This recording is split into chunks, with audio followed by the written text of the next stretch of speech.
अस्सलाम वालेकुम, कैसे हैं आप सब। तो आज हम बात करने जा रहे हैं एक्सरसाइज 5.2 के क्वेश्चन नंबर 4 की। तो मेरे पास ये क्लास 9th की मैथमेटिक्स की बुक है साइंस ग्रुप की, और इससे पहले मैं एक्सरसाइज 5.1 कंप्लीट अपलोड कर चुका हूँ अपने चैनल पर, और 5.2 के क्वेश्चन नंबर 1, क्वेश्चन नंबर 2 और क्वेश्चन नंबर 3 को भी अपलोड कर चुका हूँ। तो आज हम क्वेश्चन नंबर 4 करेंगे, और क्वेश्चन नंबर 4 के सिर्फ पहले 2 पार्ट करेंगे। इंशाल्लाह नेक्स्ट वीडियोस में मैं इसका पार्ट नंबर 3, पार्ट नंबर 4 और पार्ट नंबर 5 भी अपलोड करूँगा। तो आज हमने जो क्वेश्चन नंबर 4 करना है, इसके जस्ट पहले 2 पार्ट करने हैं इस वीडियो में, और बाकी पार्ट्स इंशाल्लाह मैं नेक्स्ट वीडियो में अपलोड कर दूंगा। तो आइए स्टार्ट करते हैं। क्वेश्चन नंबर 4 के अंदर भी आपने फैक्टराइज करके ही दिखाना है। इस पूरी एक्सरसाइज में आपने फैक्टराइजेशन ही करनी थी, और ऊपर इसलिए उन्होंने टॉप में हेडिंग दे दी है फैक्टराइज करने की, और नीचे क्वेश्चंस मेंशन कर दिए हैं। तो क्वेश्चन नंबर 4 के फर्स्ट और सेकंड पार्ट में भी हमने इन दोनों एक्सप्रेशंस को फैक्टराइज करके ही दिखाना है। तो आइए देखते हैं हम इसको किस तरीके से फैक्टराइज करेंगे, और क्या इन क्वेश्चंस के अंदर न्यू है बाकी क्वेश्चन से रिलेटेड। तो आइए इसके सोल्यूशन की तरफ बढ़ते हैं। तो मैंने यहाँ पे क्वेश्चन नंबर 4 का जो फर्स्ट वाला पार्ट है वो यहाँ पे मेंशन कर दिया है। अब ये एक स्पेशल टाइप होती है क्वेश्चन की, ये बेसिकली उस स्पेशल टाइप से बिलोंग करता है ये क्वेश्चन। इस तरह के क्वेश्चंस के अंदर आप देखेंगे कि आपको 2 एक्सप्रेशन नज़र आया करेंगी, साथ कुछ कभी कभार कांस्टेंट भी नज़र आया करेगा, और जो 2 एक्सप्रेशन यहाँ पे लिखा हुआ करेगी इसके अंदर आपको कुछ ना कुछ पार्ट सेम नज़र आया करेगा। जैसे आप देख सकते हैं यहाँ पे भी x² + 5x लिखा हुआ है, और यहाँ पे भी x² + 5x लिखा हुआ है। तो इस तरह की एक्सप्रेशंस को सॉल्व करने के लिए हमने एक स्पेसिफिक मेथड बनाया हुआ है जो हमें मदद करता है इनको बड़ी आसानी से सॉल्व कर देने में। तो एक बात आपने ख्याल रखनी है, आपने इनको मल्टीप्लाई करना नहीं शुरू कर देना। अगर आप इन दोनों एक्सप्रेशंस को मल्टीप्लाई करना शुरू कर देंगे तो ये आपके लिए सॉल्व करना बहुत टफ हो जाएंगे, और इनकी डिग्रीज भी बढ़ जाएंगी। तो इसलिए आपने इस तरह की एक्सप्रेशन जब भी आए, पहले उनमें ये खूबी देखनी है, ये कैरेक्टरिस्टिक देखनी है कि क्या इनमें कोई पोर्शन सेम तो नहीं है, कुछ पार्ट सेम तो नहीं है। अगर सेम है तो वो स्पेसिफिक टाइप का क्वेश्चन होगा, और आपने इस क्वेश्चन को इसी तरीके से करना होगा जिस तरीके से अभी मैं आपको समझाने जा रहा हूँ। तो आप देखें, मैंने जिस तरह आपको इसकी निशानी बता दी है कि इस तरह की एक्सप्रेशंस के अंदर आपको कुछ ना कुछ पार्ट सेम नजर आएगा। और आप देख भी सकते हैं, मैंने यहाँ पे अंडरलाइन किया है कि पहली वाली एक्सप्रेशन जो लिखी हुई है x² + 5x + 4, उसमें x² + 5x लिखा हुआ है, और जो दूसरी एक्सप्रेशन उससे मल्टीप्लाई हो रही है उसमें भी x² + 5x लिखा हुआ है। इसका मतलब कुछ पार्ट सेम है। तो इसका सोल्यूशन कैसे स्टार्ट किया करेंगे कि जो पार्ट सेम हुआ करेगा आप उसे किसी वेरिएबल के इक्वल लेट कर लें। तो मैं यहाँ पे लेट किया करूँगा। फॉर एग्जाम्पल मैं इसको कर लेता हूँ कि लेट कर लेते हैं कि जो x² + 5x है ना, ये किसी y के इक्वल है। x² + 5x किसी y के इक्वल है। आप इसकी y की जगह पे z को भी लेट कर सकते हैं, कोई भी वेरिएबल यहाँ पे लेट कर सकते हैं। बस ऐसा वेरिएबल लेट करिएगा जो क्वेश्चन के अंदर ना हो। क्वेश्चन के अंदर x है तो x के अलावा कोई वेरिएबल लेट कर लें। तो मैंने यहाँ पे लेट कर लिया। इस क्वेश्चन का सबसे पहला स्टेप ये हुआ करेगा, जो चीज़ सेम आया करेगी इसमें कि x² + 5x जो है वो जो चीज़ सेम है जस्ट वो किसके इक्वल है, y के इक्वल है। जब आप ये लेट कर लेंगे तो अब आपने क्वेश्चन के अंदर, ओरिजिनल क्वेश्चन के अंदर जो चीज़ लेट की है वो पुट कर देनी है। तो मैं इसको लिखूंगा। अब ये क्वेश्चन बन जाएगा x² + 5x, क्योंकि y के इक्वल है तो उसकी जगह पे आ जाएगा y। आगे ये +4 इसमें वैसे का वैसे ही रहेगा, ब्रैकेट क्लोज कर देंगे, फिर ब्रैकेट्स लगाएंगे। आगे फिर x² + 5x है, उसको आपने लेट किया हुआ y, तो आपने y लिख लेना है। आगे +6 है, +6 वैसे का वैसे ही रहेगा, ब्रैकेट क्लोज करें, और एंड पे आप लिख देंगे -3। अब आप देखेंगे कि ये क्वेश्चन थोड़ा आसान आपको दिख रहा होगा बनिस्बत जो ओरिजिनल क्वेश्चन था उसके। अब आपने इनको मल्टीप्लाई कर देना है। तो अब आपको मल्टीप्लाई करने का तरीका पता है कि इस पहले y को y + 6 से मल्टीप्लाई करना है। तो y टाइम्स कितना हो जाएगा, वो हो जाएगा y²। y को +6 से मल्टीप्लाई करेंगे तो वो हो जाएगा 6y। इसी तरीके से 4 की बारी, +4 को y से मल्टीप्लाई करेंगे तो हो जाएगा +4y, और प्लस प्लस प्लस होता है तो 4 6 टाइम्स करेंगे तो आपको पता है वो 24 होता है, वो वैसे का वैसे ही। और यहाँ पे ये -3 भी वैसे का वैसे ही यहाँ पे आ जाएगा।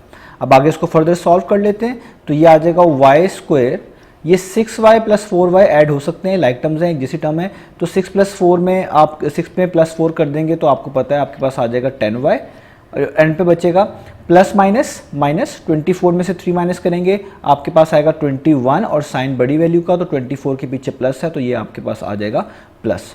तो अब आप देखें, आपने जब यहाँ तक किया है तो ये आपके पास आ चुका है y² + 10y और +21। ठीक है, यहाँ तक हमने जो है ना ये क्वेश्चन कर लिया। अब आगे ये जो आपके पास एक क्वाड्रेटिक जो है ना एक्सप्रेशन बन गई है, इसमें वेरिएबल की हाईएस्ट जो पार आ रही है, इन्वॉल्व हो रही है, डिग्री आ रही है, वो 2 है।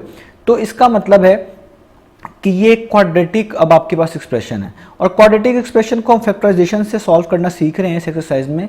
मैंने आपको बता दिया कि हम इसको मिड टर्म ब्रेक के थ्रू फैक्टराइज करते हैं, इसकी मिड टर्म ब्रेक करते हैं और उसकी मदद से इसको फैक्टराइज करते हैं। तो आइए अब इसकी मिड टर्म ब्रेक करते हैं, उसका मेथड भी मैं आपको सिखा चुका हूँ। आपने देखना है कि वाई स्क्वायर के साथ क्या लिखा हुआ है, यानी जो भी स्क्वायर वाई स्क्वायर या एक्स स्क्वायर के साथ जो कॉफिशिएंट होता है उसको देखते हैं। तो वाई स्क्वायर के साथ यहाँ पे कोई कॉफिशिएंट नहीं है, यानी उसका कॉफिशिएंट 1 कंसिडर किया जाएगा। तो इस 1 को लास्ट वाले कांस्टेंट से मल्टीप्लाई करवाते हैं, तो लास्ट में लिखा हुआ है +21। तो जब 1 को हम पॉजिटिव 21 से मल्टीप्लाई करवाएंगे तो हमारे पास आंसर आएगा 21। अब ये सारी चीज़ें मैं बता चुका हूँ, 2 कंडीशन आपने फुलफिल करनी होती है। 2 नंबर्स ऐसे ढूंढने होते हैं जिनको मल्टीप्लाई करके आपको 21 ही मिले, और उन्हीं 2 नंबर्स को प्लस या माइनस करने से आपको मिड टर्म मिले। मिड टर्म का मतलब होता है यहाँ पे जो कॉफिशिएंट y के साथ लिखी हुई, यानी +10। तो ये बहुत आपके पास आसान है ये इस नंबर को ढूंढना, क्योंकि आप देख सकते हैं अगर मैं 7 को 3 से मल्टीप्लाई करूं, 7 × 3, तो 7 3 टाइम्स 21 होता है। और इन्हीं 2 नंबर को अगर ऐड कर दूं, जैसे मैं इसको लिख दूं 7 + 3, तो देखिए मेरे पास वो 10 भी बन जाता है। यानी मुझे 2 नंबर बहुत आसानी से मिल गए। वो 2 नंबर कौन से हैं?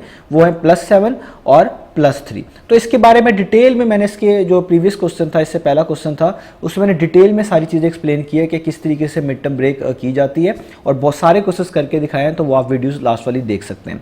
तो अब आगे चलते हैं हम इसको। तो ये हमारे पास हो जाएगा 1y²। ये 1 आप लिख लें तो भी ठीक है, ना लिखें तो भी ठीक है। आगे आप यहाँ से दोनों नंबर लिख लें। 7 + 3 का मतलब यहाँ पे लिया जाएगा +7, उसके साथ ये वाला वेरिएबल लगाएंगे जो मिड टर्म के साथ आ रहा होता है y, प्लस अगला नंबर 3 है उसके साथ भी यही लगाएंगे y, और लिख देंगे +21।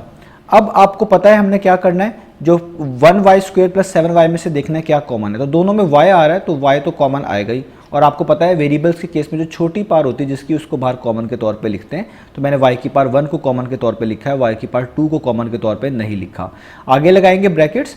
अब जो चीज़ बच जाती है कॉमन लेने के बाद इन दोनों चीज़ों में से, वो यहाँ पे लिखते हैं। तो ये y² था, इसमें से एक y बाहर आ चुका है, तो यहाँ पे जस्ट एक y आएगा, तो मैं सिंगल y लिख रहा हूँ। इसके ऊपर पार 1 है। 1 लिखने की जरूरत नहीं है, आप लिख भी दें तो कोई प्रॉब्लम नहीं है। प्लस का साइन, 7 तो कॉमन नहीं आया तो वो आपको लिखना पड़ेगा। ये एक ही y था, y⁴1, और आप देख सकते हैं ब्रैकेट के बाहर आ चुकी है, तो इसलिए यहाँ पे अब हम नहीं लिखेंगे और ब्रैकेट कर देंगे क्लोज। आगे चलेंगे +3 और 21 को में जो है वो 3 कॉमन है। आपको पता है कॉमन उस नंबर को निकालते हैं जो इस नंबर को 3 को भी और 21 को भी डिवाइड कर रहा होता है, यानी डिवाइड करने वाला होता है और सबसे बड़ा होता है। तो 3 और 21 को डिवाइड करने वाला सबसे बड़ा नंबर 3 है, तो वही आपके पास आ गया कॉमन। आप ब्रैकेट्स डालेंगे, आगे आप लिखेंगे y। अब यहाँ पे भी 3 1 × 3 होता है, तो यहाँ पे मैंने 1 नहीं लिखा, आप लिख भी लें तो ठीक है, ना भी लिखें तो भी ठीक है, प्लस। और यहाँ पे भी आपको 3 का टेबल पढ़ना पड़ेगा। 3 7 × 21 होता है, तो यहाँ पे आप लिखेंगे 7। तो वैसे भी आपको पता है मिड टर्म ब्रेक करने के बाद ये आपके जो 2 फैक्टर हैं ये सेम आने चाहिए, और आप देखें यहाँ पे सेम आ रहे हैं। मेरे पास दोनों में y+7 और y+7 आ रहा है, इसका मतलब है कि हमने मिड टर्म ब्रेक ठीक करी है। तो अब जो चीज़ सेम आ रही होती है, जैसे यहाँ पे भी y+7 है, आगे भी y+7 है, इनको एक दफ़ा लिख लेते हैं, या आप कहते हैं इनको हम कॉमन निकाल लेते हैं, तो ये एक दफ़ा आ जाता है इस तरीके से y+7। इसके अलावा जो चीज़ बच जाती है उसको भी मिलाकर एक दफ़ा लिख लेते हैं। इसके अलावा क्या बचा है, y और +3, तो इसको भी लिख लेते हैं y और +3, और इसके ऊपर क्या आ जाएगी, ब्रैकेट्स। अब जब आपके पास यहाँ तक आ जाएगा, अब आपने बहुत इंपॉर्टेंट स्टेप है अब जो अक्सर स्टूडेंट्स मिस कर देते हैं, क्योंकि क्वेश्चन हमें x में दिया हुआ था। तो क्वेश्चन जब x में दिया हुआ था तो उसका आंसर भी x में होना चाहिए। तो हमने तो ये वेरिएबल y खुद से इंट्रोड्यूस करवाया था। तो अगर आपको याद हो, मैं आपको इसमें ऊपर दिखाऊं कि हमने कुछ वैल्यूज़ को खुद से लेट किया था, तो आपको याद होगा हमने ये वैल्यू खुद से लेट करी थी कि y जो है ना वो x² + 5x के इक्वल है। तो याद रहे जब इस तरह का क्वेश्चन आप कंप्लीट कर लें तो इसके एंड पे जाहिर बात है आंसर y के अंदर ही दिया होगा। तो आपने क्या करना है, आपने y की जगह पे वो वाली वैल्यू वापस पुट कर देनी है जो आपने लेट की हुई थी। तो आपने लेट किया हुआ था y को x² + 5x के इक्वल, तो देखिए इस y की जगह पे मैं लिख दूंगा x² + 5x, और ये +3 वैसे का वैसे ही रहने दूंगा, इसमें कोई चेंजेस नहीं आनी, जाहिर बात है। आगे लिखा हुआ y+7, तो इस y की जगह पे भी वो वैल्यू वापस पुट करूंगा, यानी x² + 5x, और +7 को मैं वैसे का वैसे ही रहने दूंगा। तो ये आपका फाइनल आंसर कहलाएगा। तो ये हमारे पास हो गया इस क्वेश्चन का फर्स्ट पार्ट। अब हम इसका नेक्स्ट पार्ट करेंगे। ये बात आपने जहन में रखनी है, जो चीज़ आपने लेट की होगी उसको एंड पे आंसर के अंदर वापस कर देना है, उस वेरिएबल को, उस वैल्यू को वापस आपने पुट कर देना है ताकि आपका आंसर वापस x में आ जाए। अब हम इसका करते हैं नेक्स्ट पार्ट। नेक्स्ट पार्ट करने से पहले मैं आपको एक और चीज़ बता दूं, अक्सर स्टूडेंट इसमें कंफ्यूज हो जाते हैं कि पहले x square plus 5x plus 7 लिखना है या x square plus 5x plus 3 लिखना है। तो आप इन दोनों की पोजीशंस आगे पीछे करके लिख सकते हैं, यानी आप पहले x square plus 5x plus 7 को लिख सकते हैं और बाद में x square plus 5x plus 3 को लिख सकते हैं। तो इनके आगे पीछे लिख लेने से इसके आंसर में कोई भी फर्क नहीं आता। तो इसलिए आपने इससे कंफ्यूज नहीं होना कि पहले किसको लिखें बाद में किसको लिखें। आप जिस मर्जी को इन दोनों में से पहले बाद में लिख लें, या ऊपर पहले y प्लस 7 लिख लें बाद में y प्लस 3 लिख लें, या y प्लस 3 पहले लिख लें या y प्लस 7 बाद में लिख लें, इससे कोई भी फर्क नहीं पड़ता। ये दोनों चीज़ें मल्टीप्लाई हो रही होती हैं और दो चीज़ें जो मल्टीप्लाई होती हैं उनकी पोजीशन चेंज करने से कोई इशू नहीं आता। तो इसलिए आप इसके आंसर को किसी भी तरीके से यहाँ पे लिख सकते हैं, पहले या बाद में, जिस टर्म को भी आप पहले लिखना चाहते हैं या जिस एक्सप्रेशन को भी बाद में लिखना चाहते हैं। तो अब हम स्टार्ट करते हैं इसका नेक्स्ट क्वेश्चन। तो देखिए नेक्स्ट पार्ट मैंने यहाँ पे लिख लिया है, ये भी इसी टाइप का क्वेश्चन है जिस तरह हमने पार्ट नंबर 1 किया, ये भी सेम वही टाइप है। तो आप देखें इसके अंदर भी कोई चीज़ सेम नज़र आ रही है आपको। आप देखें फर्स्ट एक्सप्रेशन जो है उसमें भी लिखा हुआ है x square minus 4x, second expression है उसमें भी लिखा हुआ है एक्स स्क्वेयर माइनस 4x, यानी कोई चीज़ सेम है। तो मैंने आपको बताया इन टाइप के क्वेश्चंस के अंदर आपको कुछ ना कुछ पार्ट सेम नज़र आएगा, और जैसे ही कुछ ना कुछ पार्ट सेम नज़र आएगा इसका मतलब आपने समझ जाना है ये क्वेश्चन इस कैटेगरी के और उनको इस तरीके से सॉल्व करना है जिस तरीके से मैं आपको समझा रहा हूँ। तो मैंने आपको पिछले क्वेश्चन में क्या बताया था कि जो चीज़ सेम होगी उसको आपने लेट कर लेना है। तो यहाँ पे एक्स स्क्वेयर माइनस 4x दोनों में है तो हम इसको लेट कर लेंगे। हम लिखेंगे let x square minus 4x is equal to y, और किसी ऐसे वेरिएबल के इक्वल लेट करना है जो क्वेश्चन के अंदर ना आ रहा हो। क्वेश्चन के अंदर x है तो आपने इसलिए इसको y के इक्वल लेट कर लिया है, या कोई और वेरिएबल भी लेट कर सकते हैं लेकिन वो ऐसा वेरिएबल हो जो क्वेश्चन के अंदर मौजूद ना हो ताकि कंफ्यूजन ना बने। अब जब आपने ये चीज़ लेट कर ली, अब आपने इस चीज़ को पुट करवाना है ओरिजिनल क्वेश्चन में, जहाँ जहाँ पे एक्स स्क्वेयर माइनस 4x आ रहा है वहाँ पे आपने क्या लिख देना y। तो आप देखिए सबसे पहली एक्सप्रेशन में तो लिखा ही एक्स स्क्वेयर माइनस 4x हुआ है, तो इस सारे की जगह पे तो आ जाएगा y। आगे ब्रैकेट्स डली हुई हैं तो आप भी डाल लें, एक्स स्क्वेयर माइनस 4x लिखा हुआ है तो आपको भी y उसकी जगह पे लिख देना है, और आगे -1 है तो आपको भी -1 लिख देना है, और इक्वल और -20 आगे तो आपने आगे -20 लिख देना है। यहाँ पे मैं इक्वलिटी का साइन भी लगा देता हूँ। तो ये आपकी अब एक्सप्रेशन बन गई। ये आपने क्या किया है, जस्ट ऊपर वाले क्वेश्चन के अंदर जहाँ जहाँ पे एक्स स्क्वेयर माइनस 4x आ रहा था वहाँ पे अपने y सिर्फ पुट कर दिया। अब आपने y को मल्टीप्लाई करना है, यहाँ पे ब्रैकेट्स आपको नजर आ रही है, y टाइम्स कितना हो जाएगा, वो हो जाएगा y स्क्वेयर, y को -1 टाइम्स करेंगे वो कितना हो जाएगा, वो हो जाएगा y, और -20 तो वैसे का वैसे ही आने वाला है। अब यहाँ पे आपको फिर से मिड टर्म ब्रेक करनी है, मैं वो समझा चुका हूँ पिछली वीडियोस में अच्छे तरीके से, आप वो देख सकते हैं अगर आपको अभी वो नहीं आती। तो मैंने आपको बताया हुआ था जो भी y स्क्वेयर या x स्क्वेयर यानी जिसकी डिग्री 2 होती है वो वाले वेरिएबल का कॉफिशेंट देखते हैं क्या है। तो इसका कॉफिशेंट कुछ भी नहीं है, इसके साथ कुछ भी नहीं लिखा हुआ, तो आप खुद से कंसिडर कर लें वो क्या है, 1। जो इस y स्क्वेयर का कॉफिशेंट होता है उसको आप लास्ट वाले नंबर से कांस्टेंट से मल्टीप्लाई करवाते हैं। तो 1 को इस लास्ट वाले नंबर से हमने मल्टीप्लाई करवाना होता है, ये लिखा हुआ है -20। तो आप यहाँ पे 1 को मल्टीप्लाई करवाएंगे -20 से, तो 1 मल्टीप्लाई बाय -20 कितना आएगा, वो आएगा -20। इसके बाद आपने दो कंडीशंस पूरी करवानी होती है मिड टर्म ब्रेक करते वक्त। एक तो ये है कि दो नंबर्स आपको ऐसे मिले जिनको मल्टीप्लाई करके आपको -20 मिलता हो, और उन्हीं दो नंबर्स को प्लस या माइनस कर लेने से आप कह सकते हैं आपको मिडिल टर्म मिलती हो। मिडिल टर्म का मतलब मैं यहाँ पे ये लेता हूँ जो ये बीच में वेरिएबल लिखा हुआ है y, इसका कॉफिशिएंट इस वक्त कुछ भी नहीं लिखा हुआ, तो इसका मतलब है हम खुद से उसको 1 मानेंगे, तो वो बन जाएगा -1 क्योंकि पीछे माइनस है, तो हमें क्या चाहिए होगा -1। तो इसको हम बोलते हैं मिड टर्म। तो अब हमने वो नंबर ढूंढना है कि जो ये वाला रूल जो है ना दोनों सेटिस्फाई करे। तो ये बहुत आसान है, आपको पता है 5 4 टाइम्स 20 होता है, 5 4 टाइम्स क्या होता है, वो होता है 20। अब प्रॉब्लम ये है 5 4 टाइम्स 20 तो होता है, लेकिन हमें क्या चाहिए, हमें चाहिए -20। तो -20 किस तरह बनाएंगे, उसके लिए मैंने आपको बताई हुए तरीके आपने देखने के मिड टर्म के पीछे कौन सा साइन है। तो मिड टर्म है 1y, यानी 1 है उसके साथ वेरिएबल y है, तो उसके पीछे कौन सा साइन है, वो है माइनस। तो आपने सबसे पहले इन दोनों नंबर में से जो सबसे बड़ा होगा उसके पीछे वो वाला साइन लगा देना है जो यहाँ पे मिड टर्म के पीछे होता है। तो यहाँ पे 5 बड़ा है, इसके पीछे मैं लगा देता हूँ माइनस। और अब सॉल्व करके देखना है कि क्या आपका काम बन रहा है, यहाँ पे क्या आपका ये फर्स्ट कंडीशन पूरी हो रही है। तो अब आप देखिए -5 को जब 4 से मल्टीप्लाई कराएंगे तो प्लस माइनस माइनस होता है, अब यहाँ पे 20 नहीं बल्कि -20 आएगा। तो पहली कंडीशन तो सही होगी, दो नंबर ऐसे मिल गए जिसको मल्टीप्लाई करने से -20 मिल गया है। अब इन्हीं दो नंबर को ऐड स्प्लिट करने से -1 भी मिलना चाहिए, यानी मिड टर्म भी मिलनी चाहिए। तो ये बहुत क्लियर है कि जब आप -5 में +4 करेंगे तो प्लस माइनस माइनस होता है, 5 में से 4 जाएंगे 1 आंसर आएगा, और साइन बड़ी वैल्यू का लगाना पड़ेगा यानी -1 भी मिलेगा। इसका मतलब वो दो नंबर कौन से हुए, वो हुए -5 और 4। तो यहाँ पे भी मैं माइनस हटा दूंगा क्योंकि मैंने प्लस किया है, तो यहाँ पे मैं लिखूंगा -5 और 4। तो इस तरीके से हम मिड टर्म ब्रेक करते हैं। इसके बारे में डिटेल में मैं समझा चुका हूँ। ये साइन को चेंज करने के तरीके, साइन को मॉडिफाई करने के, सब चीज़ें मैं एक्सप्लेन कर चुका हूँ। आप लास्ट वाली वीडियोस देख सकते हैं। अब मैं इसको आगे लिखूंगा 1y², आगे यहाँ से लिखना शुरू करूँगा, या आप कह लें इस वाले सेकंड कंडीशन से लिखना शुरू करूँगा। पहले आ रहा है -5, इसके साथ वेरिएबल वही यूज़ करना है जो यहाँ पे मिड टर्म के साथ आ रहा है, यानी y। आगे लिखूंगा +4, तो आगे आप लिखेंगे +4, वही वेरिएबल यूज़ करेंगे जो मिड टर्म के साथ आ रहा है यानी y, और -20 तो आपको वैसे का वैसे ही लिखना पड़ेगा। अब जब आपने यहाँ तक कर लेना है, अब हम इसको आगे फर्दर सॉल्व करेंगे, इसमें से कॉमन लेंगे और देखेंगे कि जी ये हमारे पास क्या इसकी फैक्टराइजेशन आती है। तो अब 1y² और -5y में क्या कॉमन है, सिर्फ y कॉमन है इन दोनों में, और आपको पता है छोटी पार कॉमन के तौर पे लिखते हैं ब्रैकेट्स।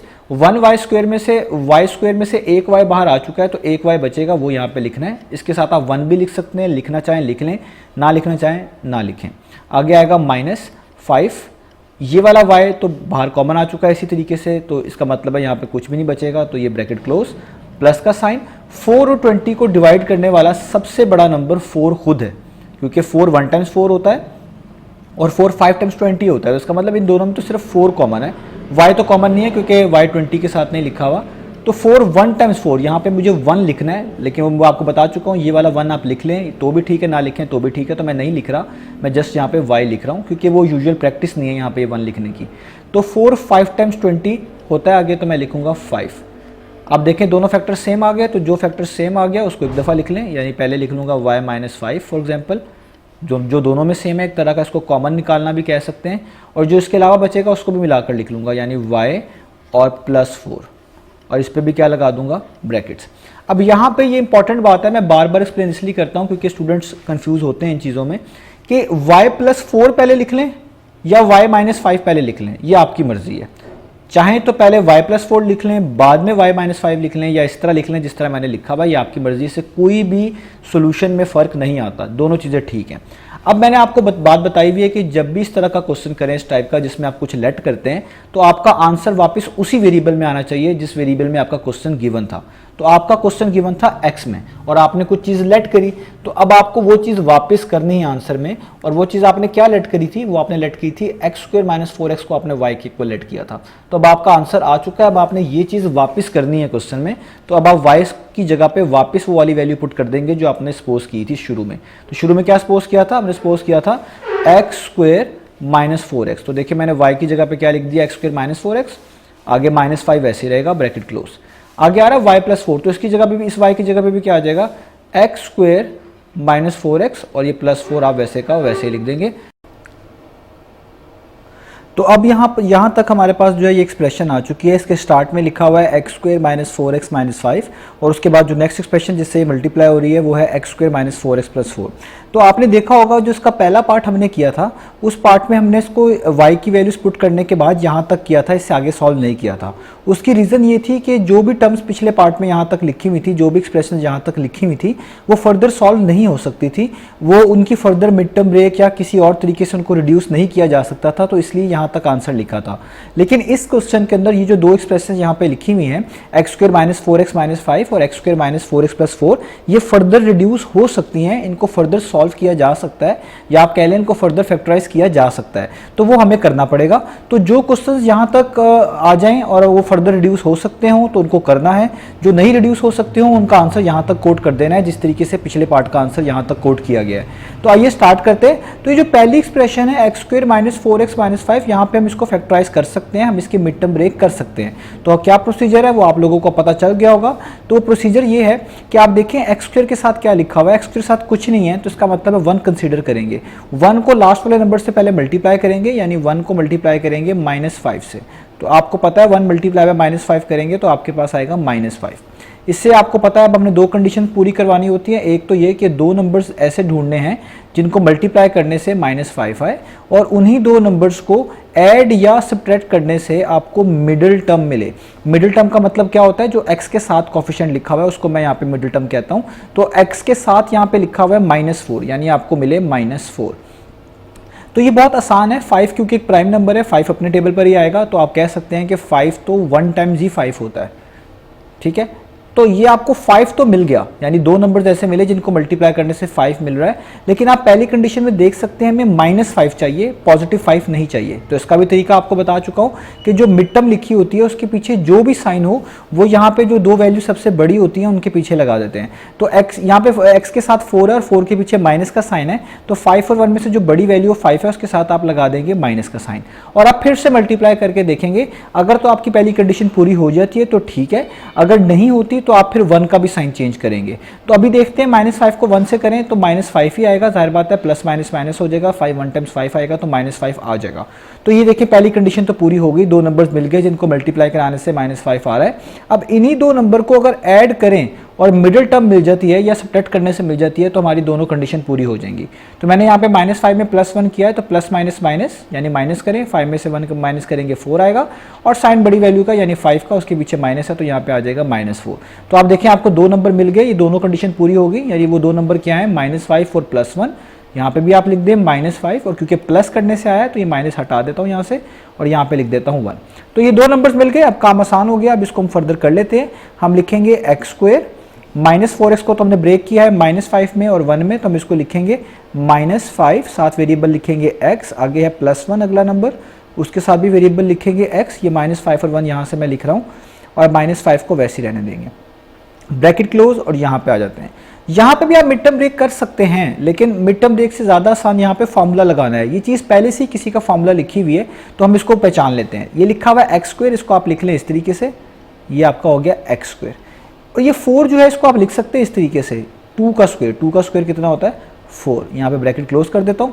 और इस -4x को इस तरह लिख सकते हैं 2ab की शक्ल में, जिस तरह एक फॉर्मूला होता है ना a - b का होल स्क्वायर, उसमें आता है a² - 2ab + b²। तो मैं इसको वो वाले 2ab जैसा लिख रहा हूँ, 2a कहते हैं जो यहाँ पे स्क्वायर के नीचे लिखा हो यानी x, और b कहते हैं जो यहाँ पे स्क्वायर के नीचे लिखा हो यानी 2। तो आप देखें ये फॉर्मूला बन गया a² + b² -2ab, और आप 2ab को सॉल्व करके भी देख सकते हैं, ये आपको 4x वापस देगा, यानी 2 टाइम्स 4 होता है, 4x टाइम्स 4x होता है, तो देखिए 4x ही आपको मिलेगा। x² तो पहले से x² है, 4 को आपने 2 का स्क्वायर लिखा हुआ है, वो भी आपके पास 4 ही के इक्वल आता है।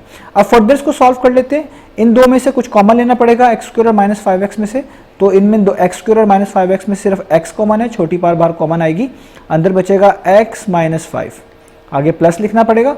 1x और 5 में कुछ भी कॉमन नहीं है तो सिर्फ 1 कॉमन ले लेंगे, जहाँ पे कुछ भी कॉमन ना हो 1 कॉमन होता है, और आगे लिख देंगे चीज़ें वैसे की वैसी, यानी x - 5। x के साथ आप यहाँ पे 1 डाल लें तो भी ठीक है, ना डालें तो भी ठीक है।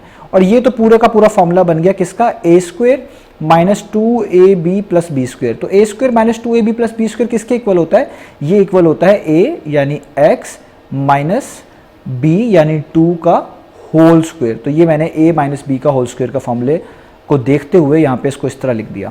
अब आगे ये भी फर्दर सिंप्लीफाई हो सकती है, जो चीज़ 2 मरतबा आ रहा है यानी x - 5 2 मरतबा यहाँ पे आ रहा है, अपीयर हो रहा है, तो इसको एक दफ़ा लिख लें। आप इसको ऐसे भी कह सकते हैं, ये हमने कॉमन निकाल लिया है, और जो चीज़ इसके अलावा बचती है यानी x + 1, जो x और +1 बचेगा उसको भी मिलाकर एक दफ़ा लिख लें, यानी x + 1, और ये एंड वाली जो टर्म है ये तो वैसे की वैसी आ जाएगी पूरी की पूरी, यानी x - 2 का होल स्क्वायर। तो ये इसका आएगा फाइनल आंसर। तो यहाँ तक हमने कर लिया है क्वेश्चन नंबर 4 का पार्ट नंबर 2।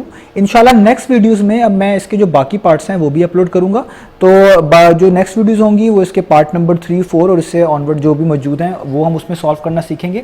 तो यहाँ तक हमने क्वेश्चन नंबर 4 का पार्ट नंबर 1 और 2 कर लिया है। इसका जो आंसर है, इसकी जो ये टर्म्स आ रही हैं, इसमें जो ये फैक्टर्स आ रहे हैं, इनको आप आगे पीछे करके लिख सकते हैं। आप x + 1 को पहले लिख दें या x - 5 को पहले लिख दें या x - 2 को पहले लिख दें, इनके आगे पीछे लिख देने से कोई भी फर्क नहीं पड़ता।